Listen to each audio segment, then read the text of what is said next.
আসসালামু আলাইকুম। Europe visa আপডেটের পক্ষ থেকে আপনাদের জানাচ্ছি আন্তরিক শুভেচ্ছা ও অভিনন্দন। আপনাদের মাঝে আবারও নতুন একটি ভিডিও নিয়ে এসেছি। আজকের ভিডিও হচ্ছে সার্বিয়া থেকে ইটালি যাওয়ার উপায় কী, তো সে সম্পর্কে আলোচনা করব। আজকের ভিডিওতে যারা থাকছে সার্বিয়া থেকে ইটালি কীভাবে যাবেন, সার্বিয়া থেকে ইটালি যেতে কত টাকা লাগে এবং সার্বিয়া থেকে ইটালি যেতে কতদিন সময় লাগে এবং কোন সময় গেম দিলে সবচেয়ে ভালো হয়, তো সেসব বিষয় নিয়ে কিন্তু আজকে আলোচনা করব। সবাই ভিডিওটা না টেনে সম্পূর্ণ ভিডিওতে দেখবেন। আর আপনি যদি আমার চ্যানেল নতুন হয়ে থাকেন তাহলে অবশ্যই চ্যানেলটি সাবস্ক্রাইব এবং লাইক দিয়ে পাশে থাকবেন, যাতে পরবর্তীতে ইউরোপের বিভিন্ন দেশের ভিসা তথ্য আপডেট পেতে পারেন সহজেই। সার্বিয়া থেকে বেশিরভাগ মানুষ ইউরোপের সেনজেনভুক্ত বিভিন্ন দেশে যেতে চায়, কারণ সার্বিয়া ইউরোপীয় ইউনিয়ন এবং সেনজেনভুক্ত কোনো দেশ নয়, যার ফলে এই দেশের জীবনযাত্রার মান কম উন্নত, কাজের বেতনও কম। এজন্য বেশিরভাগ মানুষের স্বপ্ন থাকে সার্বিয়া থেকে ইটালি, ফ্রান্স বা ইউরোপের অন্য অন্য সেনজেন দেশে পাড়ি জমানোর জন্য। ইতালি শক্তিশালী একটি রাষ্ট্র, এই দেশের জীবনযাত্রার মান তুলনামূলক অনেক উন্নত। ইতালি কাজের বেতন বেশি হয়ে থাকে, কর্মসংস্থানের সুযোগ সুবিধা বেশি। এসব সুযোগ সুবিধার কারণে সার্বিয়া থেকে ইতালি বৈধ এবং অবৈধ উপায়ে যেতে চায় অনেকেই। আপনিও যদি সার্বিয়া থেকে ইতালিতে যেতে চান তাহলে আজকের ভিডিওটি আপনার জন্য। সার্বিয়া থেকে ইতালি যাওয়ার উপায়। স্বপ্নের দেশ ইতালি, আপনি বৈধ এবং অবৈধভাবে যেতে পারবেন। অবৈধভাবে যাওয়ার দুইটি মাধ্যম রয়েছে, লরি এবং ট্যাক্সিতে যাওয়া যায়। লরিতে গেলে জীবনের ঝুঁকি সবচেয়ে বেশি থাকে, টাকা হারানোর ভয় বেশি থাকে। তবে ট্যাক্সিতে গেলে তুলনামূলক জীবনের ঝুঁকি কম থাকে, তবে দুইটির মধ্যে ঝুঁকিপূর্ণ। বৈধভাবে সার্বিয়া থেকে ইতালি যাওয়ার জন্য আপনাকে প্রথমেই সার্বিয়া বৈধভাবে কয়েক মাস কাজ করতে হবে। টিআরসি কার্ড পাওয়ার পূর্ব পর্যন্ত আপনাকে সার্বিয়াতে কাজ করতে হবে।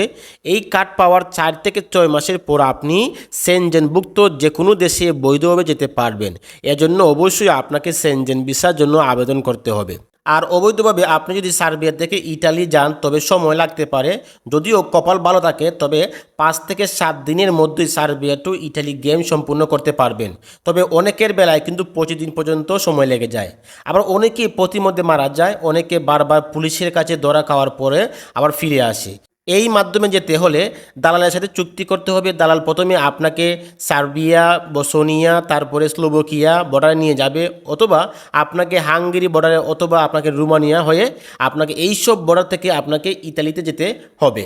তারপরেও পরিচিত বন্ধুবান্ধব কিংবা আত্মীয় স্বজন না থাকলে ভুলেও অবৈধ পথে ইউরোপে কোনো দেশে যাবেন না। তবে আপনি মাথায় রাখবেন, আপনাকে কিন্তু প্রচুর হাঁটতে হবে। কখনো ছোটো ছোটো নদী পার হতে হবে, কখনো গাড়ি, কখনো ট্রেন, কখনো তারের বেড়া। তবে আপনার মাথায় রাখবেন যে আপনাকে কিন্তু প্রচুর হাঁটতে হবে এবং কষ্ট করতে হবে। যদি পারেন তবে আপনি এই অবৈধভাবে যাবেন। এর জন্য কিন্তু জীবনে অনেক বড় রিস্ক রয়েছে। অবৈধ পথটা কিন্তু রিস্ক। আমি মনে করি এই অবৈধভাবে না যাওয়াটাই ভালো। তো এখন আসি সার্বিয়া থেকে ইটালি যেতে কত টাকা লাগে। সার্বিয়া টু ইতালি গেম দিতে খুব বেশি টাকা লাগে না। 2 লক্ষ থেকে 4 লক্ষ টাকা খরচ করলেই কিন্তু আপনি সার্বিয়া থেকে ইটালি অবৈধভাবে যাওয়া যায়। এজন্য অবশ্যই দালালের সহযোগিতা লাগবে। তবে অবৈধভাবে গেলে আপনাকে অনেক কষ্ট করতে হবে, জীবনের ঝুঁকি নিয়ে আপনাকে দুর্গম পথ পাড়ি দিতে হবে। আপনি যদি লরিতে যান তবে সেক্ষেত্রে টাকা কম লাগে, ধরেন 2 লক্ষ টাকা মতো। আর যদি ট্যাক্সি করে যান সেক্ষেত্রে আপনার 3 থেকে 4 লক্ষ টাকা লাগবে, কারণ ট্যাক্সি গেমটা হচ্ছে একটু উন্নত মানের আর লরি গেমটা হচ্ছে একটি নিম্নমানের। তবে আপনি যখন অবৈধভাবে গেম দিবেন তখন আপনি ট্যাক্সি করে গেম দিবেন, কারণ লরির তুলনায় কিন্তু ট্যাক্সিতে গেম দিলে অনেক ভালো হয়। অনেক সময় দেখা যায় লরিতে গেম দিলে এই কন্টিনেন্টের ভিতরে কিন্তু অনেকেই মারা যায়।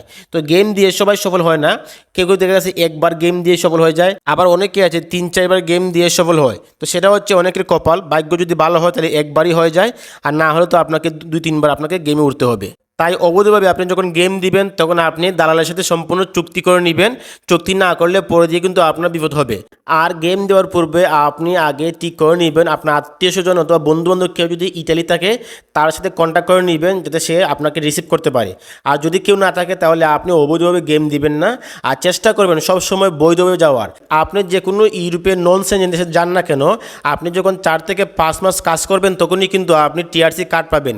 তখনই চাইলে কিন্তু আপনি সেনজেন দেশে ভিসা লাগিয়ে আপনি মুভ করতে পারবেন। তো সবসময় চিন্তা করবেন যে লিগেলভাবে যাওয়ার, অবৈধভাবে যাওয়াটা অনেক রিস্ক। আমি মনে করি এই রিস্কে না যাওয়াটাই ভালো। আর যদি আপনাকে যেতেই হয় অবৈধভাবে, তবে আপনার মাথায় রাখবেন আপনাকে প্রচুর কষ্ট করতে হবে, দেন আপনি বুঝে শুনে এই অবৈধভাবে পাড়ি দিবেন। তো বন্ধুরা, এই ছিল আজকে আমাদের ভিডিওটি। পরবর্তীতে ইউরোপের বিভিন্ন দেশের ভিসার তথ্য আপডেট পেতে আমাদের চ্যানেলের সাথে যুক্ত থাকবেন। আর সবাই আমার চ্যানেল সাবস্ক্রাইব করে রাখবেন, যাতে সহজে ইউরোপের বিভিন্ন দেশের ভিসার তথ্য আপডেট পেতে পারেন সহজে। সবাই ভালো থাকবেন। আসসালামু আলাইকুম।